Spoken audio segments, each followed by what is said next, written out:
අද මම මේ ඇවිල්ල ඉන්න නම් මහනුවරස් කිරිවි හරි තියෙන කෞතුකාගාරයට වලට දැක්කහම පේනවේදී මෙතන තියෙන බාණ්ඩවල ගොඩක් වටින පුරාවස්තු තමයි ගොඩක් මෙතන තියෙන්නේ.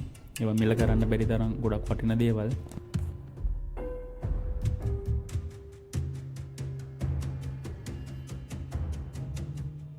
මෙතන දැක්ක සමහර පූජා භාණ්ඩ නම් විදේශ රටවලින් අස්කිරි විහාරයට පූජා කරපු ඒවා තමයි තියෙන්නේ.